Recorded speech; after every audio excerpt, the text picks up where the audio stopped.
मुख्यमंत्री पुष्कर सिंह धामी ही केदारनाथ में बीजेपी के लिए सबसे बड़ी परेशानी है। क्या धामी का चेहरा ही बीजेपी के लिए केदारनाथ के उपचुनाव में सबसे बड़ी चुनौती बन गया है? क्या मुख्यमंत्री धामी की वजह से ही बीजेपी को केदारनाथ में डर सता रहा है? यह सवाल इसलिए उठ रहे हैं क्योंकि जो धामी बागेश्वर और बद्रीनाथ में चुनाव प्रचार के आखिरी दिनों में तीन दिन तक डटे हुए थे, वह उत्तराखंड में है ही नहीं।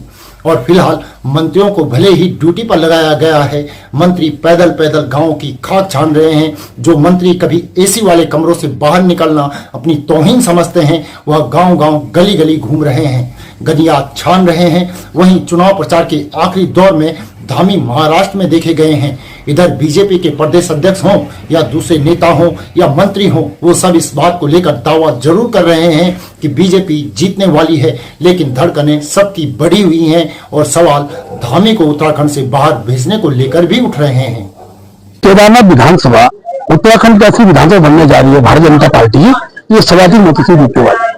और जिस प्रकार मात्र शक्ति का जो ज्वार आसानी के साथ दिखाई दे रहा है, जिस प्रकार का समर्थन दिखाई दे रहा है मुख्यमंत्री की 3 सभाओं से, इसका जवाब भी कांग्रेस के लोगों को मिल चुका है। मैं कह सकता हूं कि हमारा कार्यकर्ता बूथ स्तर पर जिस लगन के साथ लगा हुआ है और यहाँ की जनता ने तय किया है कि हम विकास के लिए मतदान करने वाले हैं। सरकार केंद्र में भाजपा की, राज्य में भाजपा की, इसलिए विधायक भी भाजपा का बनेगा। ये एक प्रकार का लहर का माहौल इस वक्त केदारनाथ में मैं देख रहा हूँ और मैं कह सकता हूँ केदारनाथ विधानसभा अच्छे मतों से जीतने वाली विधानसभा बनने वाली। बीजेपी के दावों में कोई कमी नहीं है, लेकिन यह चुनाव बीजेपी के लिए वास्तव में साख का सवाल है। और संकट इस बात का है कि अगर यहाँ कुछ इधर उधर हुआ तो फिर बीजेपी की उत्तराखंड की इंटरनल पॉलिटिक्स में बहुत बड़ा तूफान आ सकता है। इसको लेकर आशंकित बीजेपी की मौजूदा लीडरशिप भी है।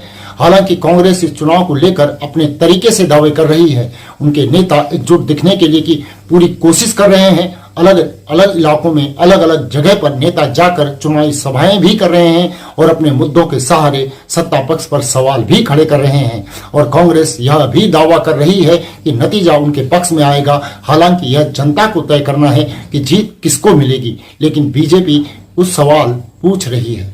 बताए मुद्दों के अंदर वो वहां की जनता के लिए क्या करने वाली है? वो कुछ भी नहीं करने वाली है, नहीं बता पा रही है, नहीं कह पा रही है। 3 साल शासन किया उन्होंने। अब सोना के विषय उठाते हैं, वो तो मंदिर से पूछो, मंदिर के ट्रस्ट वाले लगातार बता चुके हैं उसको ऐसा कुछ भी अपराध यहाँ पर नहीं हुआ है। लेकिन वो समझते हैं उत्तराखंड की जनता, खासकर केदारनाथ की जनता बेवकूफ जनता समझते हैं उसको, इसलिए झूठ बोलकर उससे वोट हड़प लेंगे। ऐसा नहीं हो सकता। वहां की जनता सेवा भाव से वो काम करते हैं, उनको जिताने वाली है। और इस प्रकार से वो आपदा के अग्रणी का पहला मुख्यमंत्री है। आपदा के समय सबसे पहला व्यक्ति कोई वहां पर खड़ा होता है तो उत्तराखंड का मुख्यमंत्री वहां खड़ा होता है। दुष्यंत गौतम जिस तरह से धामी का गुणगान कर रहे हैं, उससे तो यही एक संदेश जा रहा है कि शायद वो डैमेज कंट्रोल की कोशिश में है, क्योंकि केदार घाटी में धामी को लेकर काफी गुस्सा है। 4 धाम यात्रा के दौरान जो हुआ वो सवाल अभी भी उठाए जा रहे हैं और पूछे भी जा रहे हैं। शायद इसीलिए बीजेपी उन्हें बचाने की कोशिश कर रही है और शायद इसीलिए उन्हें प्रचार से भी दूर रखा गया है। अब तक पुष्कर सिंह धामी सिर्फ 3 बार केदार घाटी में गए, एक नामांकन के दिन, उसके बाद 2 दिन और केदार घाटी में प्रचार के लिए वह गए हैं।